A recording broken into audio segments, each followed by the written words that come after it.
The props for shoulder stand for most people are essential. Better safe than sorry. So you might consider starting with 5 blankets.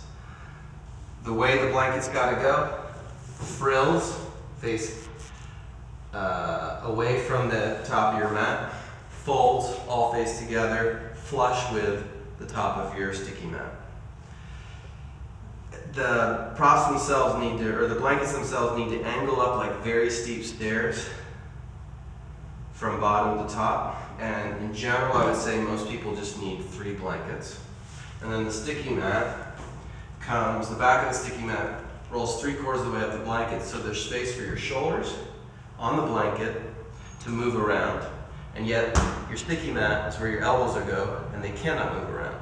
Now, the purpose of the blankets is to take some of the stretch out of the neck.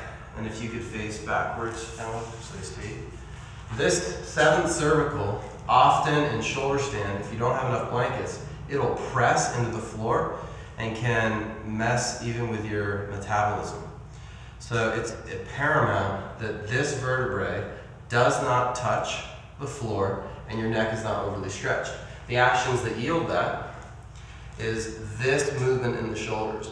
Shoulders got to go up, back, and towards each other. And then you can see, or maybe you can't, there's a little pocket here now and a little padding here that actually pulls her 7th cervical towards her front body, which would, in the case of shoulder stand, be moving it away from the floor.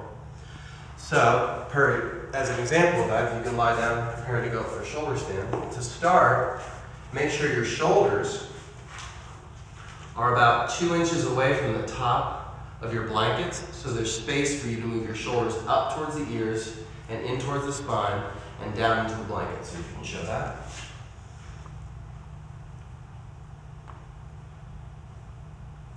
And you can go this way more. Yep, keep going, keep going. So now her shoulders are essentially flush with the top of the blankets. See, she went into halasana first to get into it.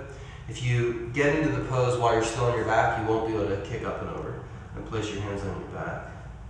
And now what I'm going to do is check that if I reach my hands, my fingers underneath her 7th cervical, there should be space, which there is. And if there wasn't, I would say shrug your shoulders towards your ears.